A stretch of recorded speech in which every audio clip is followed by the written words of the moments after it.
Hello student, आपका स्वागत है अल्फा स्टूडेंट में। आज मेरे साथ, मेरा नाम सौम्य है। आज हम लोग क्या पढ़ने वाले हैं? बायोलॉजी के कुछ सब्जेक्टिव क्वेश्चन करने वाले। ठीक है, क्या करने वाले हैं? बायोलॉजी के कुछ सब्जेक्टिव क्वेश्चन जो हमारे ऑलरेडी चल रहे हैं। ऑब्जेक्टिव को चलता है और सब्जेक्टिव दोनों चल रहे हैं साथ साथ में, एक एक दिन का करके। तो इसमें हम लोग क्या करने वाले? सब्जेक्टिव क्वेश्चन आज की क्लास में करेंगे। ओके,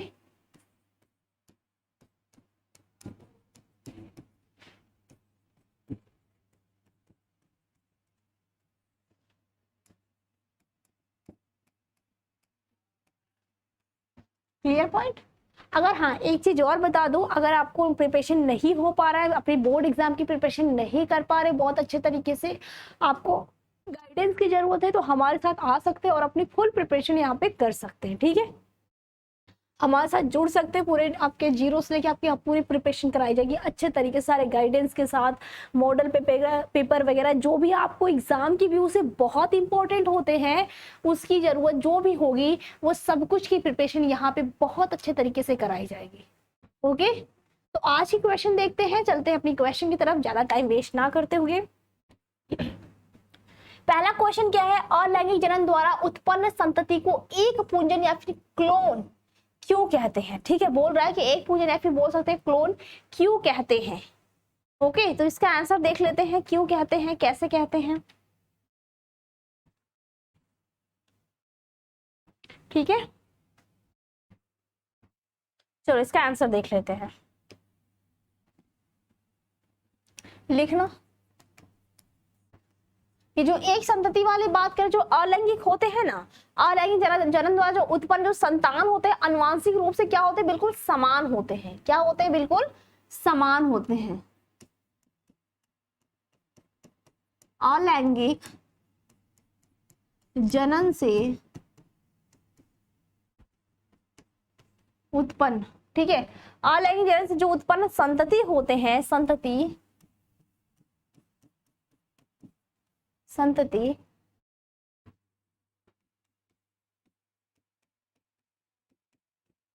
आनुवांशिक रूप से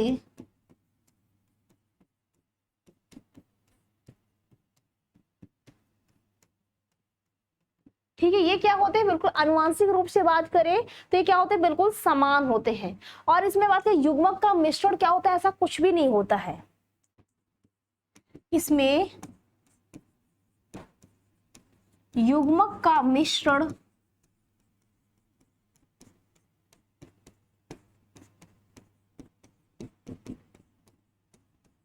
ठीक है, इसमें क्या होता है? ऐसा नहीं कि इसमें हाइब्रिड वाला मिक्सचर होता है, ऐसा इसमें कुछ नहीं होता। इसमें कोई हाइब्रिड का मिश्रण नहीं होता कि लंबा है कि छोटा है या फिर बौना है झुर्रीदार है, उसका मिश्रण करके इससे हुआ नहीं। अलैंगिक जनन का मतलब ही होता है कि इसमें सिंगल मदर प्लांट होता है। ठीक है, इसमें सिंगल मदर प्लांट होता है, इसमें कोई हाइब्रिडाइजेशन नहीं होता है, कोई एक्स्ट्रा चीजें इसमें ऐड नहीं होती। इसलिए क्या होते हैं? आनुवांशिक रूप से जेनेटिकली ये क्या होते हैं? बिल्कुल अपने पेरेंट से बिल्कुल समान होते हैं। इसमें कोई भी मिश्रण नहीं होता है। Clear point. इसमें क्या होते हैं? बिल्कुल समान होते हैं। संतति जेनेटिकली रूप से बात करें, ये डिफरेंट नहीं होता है, क्योंकि इसमें मेल और फीमेल ऐसी रिक्वायर, इसे जरूरत इसमें नहीं होती है। ये इनकी पेरेंटल की बात करें तो सिंगल पेरेंटल होते हैं। ठीक है, जैसे गुलाब का पेड़ होता है, उसकी टहनी कट करके हम लोग नया प्लांट लगाते हैं, इसी तरह इसमें भी होता है। ठीक है, इसमें भी किसी मेल और फीमेल की जरूरत नहीं पड़ती, एक सिंगल प्लांट होता है और उसी का हम लोग क्या करते हैं? कट करके उसी से हम लोग उसका संतति उत्पन्न करते हैं। इसलिए इसको बोलते हैं ये जेनेटिकली क्या होते हैं? बिल्कुल समान, एक रूप जैसा होते हैं।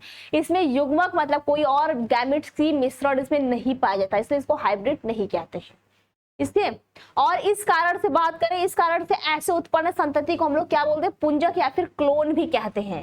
ठीक है, इस संतति जो उत्पन्न होते हैं इसको हम लोग क्या बोलते हैं? क्लोन। ये वर्ड याद रखना, क्या बोलते हैं हम लोग? इसको क्लोन कहा जाता है। क्यों क्लोन कहते हैं? क्योंकि ये क्या होते हैं? डिफरेंट नहीं होते। क्लोन का मतलब ही यही होता है कि ये क्या होते हैं? बिल्कुल समान होते हैं। ठीक है, हूबहू एक जैसा दिखने वाले, कोई वेरिएशन इसमें नहीं दिखाई देती है, कोई वेरिएशन, कोई भी भिन्नताएं उत्पन्न नहीं होती है। जितनी भी इसकी पीढ़ियां होती है बिल्कुल क्या होती है? समान होती हैं। क्लियर पॉइंट यहां तक? आगे चले। ठीक है, चलते हैं नेक्स्ट क्वेश्चन पे। अगला प्रश्न है बाह्य निषेचन क्या है? ठीक है, और इसकी क्या हानियां होती, क्या इसका डिसएडवांटेज होता है, इसकी बात कर लेते हैं। ओके, क्लियर बात है कि बाह्य निषेचन किसे कहते हैं? तो जो क्या होता है, जो शरीर के बाहर निषेचन होते हैं। ध्यान सुनना, लिखना इसका आंसर।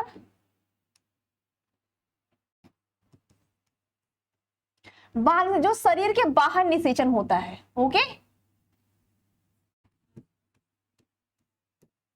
शरीर के बाहर होने वाले निषेचन को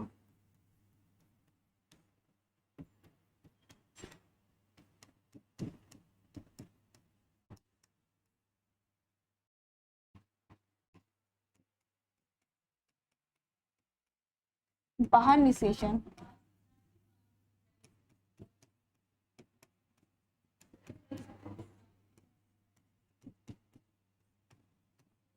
ठीक है, शरीर के बाहर होने वाले निषेचन को हम लोग क्या बोलते हैं? बाह्य निषेचन कहा, जो शरीर के बाहर होती है। ऐसे मेढक वगैरह होता है ना, मेढक क्या होता है, इसकी जो निषेचन होता है, तो ये अंडे पानी में दे देते हैं, उसके बाद ये क्या होता है, निषेचन होता है। ठीक है, इसके बाद क्या होता है, इसमें निषेचन की क्रिया होती है। क्लियर पॉइंट यहाँ तक? ठीक है, तो ये क्या होते हैं, बाहर, जो शरीर के बाहर। बस इतना ध्यान देना कि बाहर निषेचन क्या होता है, शरीर के बाहर जो निषेचन होते हैं। और इसकी हानि की, डिसएडवांटेज की अगर बात करें तो इसमें क्या होता है, बाहर निषेचन होने की वजह से इसमें क्या होता है, खतरा बना होता है। ठीक है, खतरा बना होता है कि इनका अंडा जो होता है, जो एग की बात करें, ठीक है, एग क्या करे, खराब ना हो जाए, डिस्ट्रॉय ना हो जाए। ठीक है, इसका खतरा क्या होता है, उसकी उत्तरजीविता, उसके सर्वाइवल की बात करें, ठीक है, इसकी उत्तरजीविता की बात करें तो इस पे क्या होता है, सर्वाइवल की बात करें तो इसमें भी खतरा बना होता है। क्लियर हुआ पॉइंट कि बाह्य निषेचन किसे कहते हैं? तो शरीर के बाहर होने वाले निषेचन को हम लोग बाह्य निषेचन कहते हैं। और इसकी हानियां की बात बताएं तो इस पे क्या होता है, अंडे दे दिया, किसी वजह से, किसी कारण से क्या हुआ, पूरे अंडे डिस्ट्रॉय हो गए, खराब हो गए, तो बच्चे होंगे उसके, नहीं होंगे। इसकी उत्तरजीविता क्या होगी, सर्वाइवल की बात करें वो नहीं हो पाएगी। इसकी जाति की बात करें तो ये जनन क्रिया होगी नहीं, उसकी पीढ़ी आगे बढ़ेगी ही नहीं, तो वो क्या होगा, वो भी खराब हो जाएगा। ठीक है, मतलब उसकी पूरी जनरेशन की बात करें तो इसकी वजह से उसके डिसएडवांटेज भी काफी बढ़ जाते हैं, उसकी हानि पहुंचाने की वजह से, उसके खराब होने की वजह से। पॉइंट क्लियर है? देखो, मेरी ये उद्देश्य नहीं होता है मैं बहुत लंबी क्लास लूं बहुत ज्यादा, लेकिन मैं ये कोशिश करती हूँ मैं जितना भी हमारे साथ तुम लोग पढ़ो वो बिल्कुल क्लियर पढ़ो, ठीक से पढ़ो। मैं ऐसा नहीं कि कहीं से क्वेश्चन उठा के कहीं से क्वेरी करके पढ़ा दूंगी, ऐसी नहीं है। चैप्टर वाइज चलता रहेगा, ठीक है, क्वेश्चन चलता रहेगा और सब्जेक्टिव ऑब्जेक्टिव दोनों का प्रिपरेशन मैं कराती रहूंगी अच्छे तरीके से पूरे लास्ट तक। ठीक है, और तुम्हारी जो भी मतलब मेमोरी में क्या होगा, रिकॉल होता रहेगा। और लास्ट में क्या करूंगी, सारे चैप्टर का मैं एक साथ भी कराऊंगी, थोड़े ज्यादा टाइम का कराऊंगी। अभी तो एक एक चैप्टर, दो दो चैप्टर को उठा के कराती हूँ, लेकिन एक मतलब एक साथ कराती रहूंगी। ठीक है, अगर अपने बोर्ड की एग्जाम की प्रिपरेशन नहीं कर पा रहे हो तो हमारे साथ जुड़ भी सकते हो और हमारे साथ अच्छे तरीके से पेपर सॉल्व करना, मॉडल पेपर सॉल्व करना, क्वेश्चन वगैरह करना, थियरी वगैरह सब कुछ, जितनी भी तुमको जरूरत होती है एक बोर्ड एग्जाम को अच्छे तरीके से क्लियर करने के लिए, वो सब कुछ यहाँ पे मिलेगा। ठीक है, नेक्स्ट क्वेश्चन पे चलते हैं। एक चीज यहीं पे और देख लेना, ये तुम्हारे बाह्य निषेचन की बात हो गई। ठीक है, अगर यहीं पे आंतरिक निषेचन की बात हो तो जो बॉडी के अंदर होते हैं, जैसे ह्यूमंस की बात हो, उसका जो बेबी होता है बॉडी के अंदर पूरी तरह से मैच्योर होता है, उसके बाद उसका बर्थ होता है। ठीक है, तो ये होते हैं आंतरिक निषेचन। क्लियर बात है? अगले प्रश्न में चलते हैं। अगला क्वेश्चन है मध चक्र। ठीक है, मध चक्र तथा ऋतुस्राव चक्र में अंतर स्पष्ट कीजिए। ठीक है, कि मध चक्र क्या होते हैं, ऋतुस्राव क्या होता है, इन दोनों में क्या बोला है, अंतर स्पष्ट कीजिए। तो देख लेते हैं क्या होता है। ओके, ठीक है, तो इसमें देख लेते हैं इसका क्या होता है, मध चक्र और ऋतुस्राव दोनों में अंतर देख लेते हैं। अगर हम लोग बात करें तुम्हारा मध चक्र का, ठीक है, अगर बात करें तुम्हारा मध चक्र का बात करें तो ये किसमें होता है, ये तुम्हारे नॉन प्राइमेट्स मादा स्तनधारी में होता है। किसमें होता है,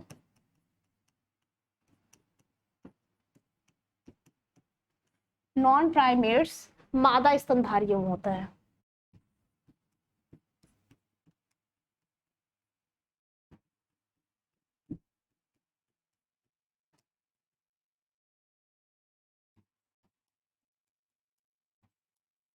ठीक है, जैसे बात करें तुम्हारा गाय हो गया, ठीक है, अगर गाय की बात करें, कुत्ता, हिरण, चूहा, ये सब में होता है।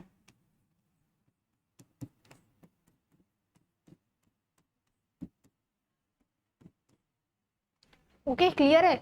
तो जो मध्य चक्र की बात है, नॉन प्राइमेट्स मादा स्तनधारी जो होते हैं उसमें पाए जाने वाले जो मध्य चक्र होते हैं उसको हम लोग क्या बोलते हैं, मध्य चक्र कहा जाता है।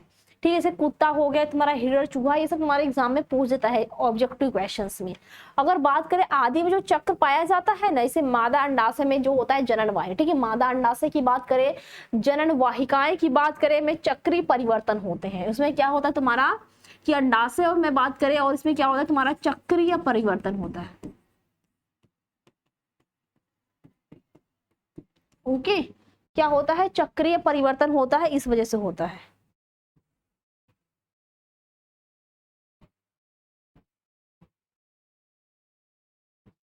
क्लियर बात है।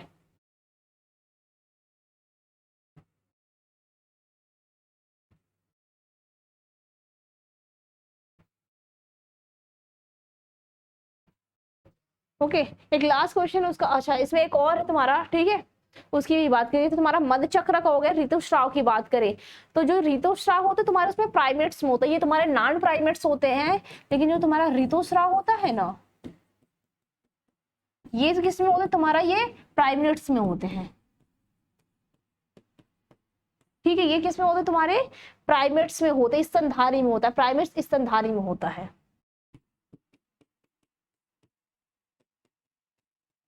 ओके, जो मनुष्य होते हैं उसमें होता है, जो मनुष्य होते हैं उसमें होता है।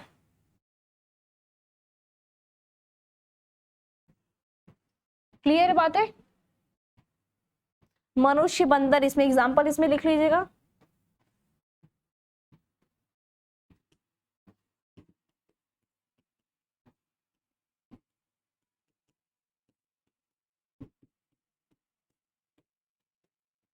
ठीक है, मनुष्य हो गया, बंदर हो गया, ये सब में होता है। नेक्स्ट क्वेश्चन देख लेते हैं और अंतिम क्वेश्चन हो जाएगा इसका।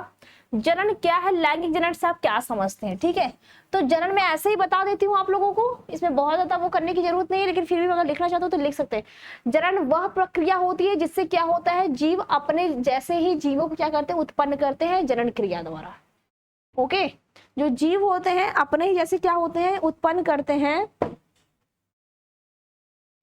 अपने जैसे क्या करते हैं, बच्चे उत्पन्न करते हैं जनन के द्वारा।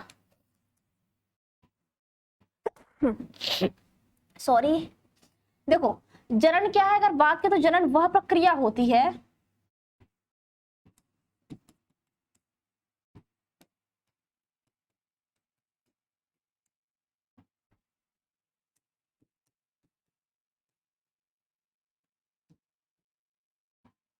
जो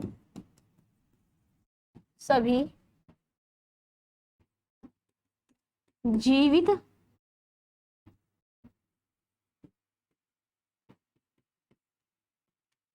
जीवधारियों में होती है। ठीक है, तो जनन वह प्रक्रिया होती है जो क्या करती है, सभी जीवित जीवधारियों में क्या होती है, होती है। Clear point. और अपने जैसे संतान उत्पन्न करने के लिए क्या करते हैं ये, अपने जैसे,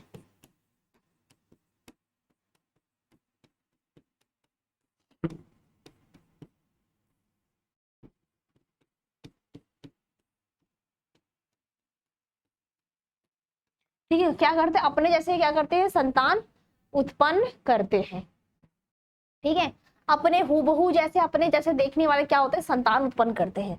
इसी में क्या होता है, मैं तुम्हारे लैंगिक जनन की भी बात कर देती हूँ। लैंगिक जनन क्या होते हैं इसकी भी मैं बात कर देती हूँ। अगर इसकी मैं बात करूं तो लैंगिक जनन में क्या होता है, इसमें मेल और फीमेल दोनों होते हैं, मेल प्लस और फीमेल दोनों होते हैं, और इससे जो उत्पन्न इनके संतान होते हैं, ठीक है, संतति इनसे उत्पन्न होते हैं। और ये क्या होते हैं, अपने जो संतति ये उत्पन्न होते हैं, ये क्या होते हैं, अपने जनक से भिन्न होते हैं।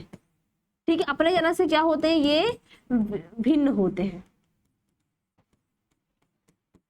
ओके, ये क्या होते हैं, वो तो बिल्कुल समान थे, लेकिन ये क्या होते हैं, अपने जनक से डिफरेंट होते हैं, अपने जनक से क्या होते हैं, भिन्न होते हैं। ठीक है, अपने जनक से क्या होते हैं, बिल्कुल भिन्न होते हैं। पीढ़ी दर पीढ़ी क्या होती है, अगर जेनेटिक्स की बात करें तो ये क्या होते हैं, वेरिएशंस उसमें दिखाई देते हैं, विभिन्नताएं उसमें क्या होती है, दिखाई देती है, क्योंकि उसमें क्या होता है, नर अलग होता है, मादा अलग होता है, उन दोनों के संलयन से क्या होते हैं, ध्यान से सुन लेंगे क्लियर हो जाएगा। जनन क्या होती है वो भी मैं एक बार फिर से बता देती हूँ। जनन वह प्रक्रिया होती है जिसके द्वारा क्या करते हैं, कोई भी जीव जाति अपने जैसे अपनी पृथ्वी पर अपनी जाति को कायम रखने के लिए, अपनी पीढ़ी को कायम रखने के लिए क्रिया करती है। वो जो क्रिया होती है वो जनन कहलाती है, जिसके जरिए क्या होते हैं, अपनी जैसे हूबहू दिखने वाले, अपने कैरेक्टर वाले संतति पैदा करते हैं। नेक्स्ट क्वेश्चन था इसमें लैंगिक जनन क्या होता है। तो लैंगिक जनन वह होता है जिसमें मादा और नर के संलयन से उत्पन्न होते संतति जो क्या करते हैं, अपने जनक से भिन्न होते हैं, वेरिएशन दिखाई देते हैं, ठीक है। लेकिन इसमें उत्पन्न करने में माता और पिता दोनों की भूमिका होती है। ये आनुवांशिक रूप से क्या होते हैं, भिन्न होते हैं, जेनेटिकली भी। ठीक, अगर इसकी मैं बात करूं, तुम्हारे लैंगिक जनन की बात चल रहा है, ओके। तो ये क्या होते हैं, अपने जेनेटिकली की बात करें, ये क्या होते हैं, भिन्न होते हैं, डिफरेंट होते हैं। तो क्लियर पॉइंट। तो आज की क्लास में हमारा ये 4 क्वेश्चन था। उम्मीद है आपको पूरी तरह से समझ में आया होगा, क्लियर हुआ होगा, जितने भी मैंने पॉइंट आपको डिस्कस किया। तो आज के लिए थैंक यू सो मच। मिलते हैं नेक्स्ट क्लास में आपको और भी बहुत सारे क्वेश्चन के साथ, ओके।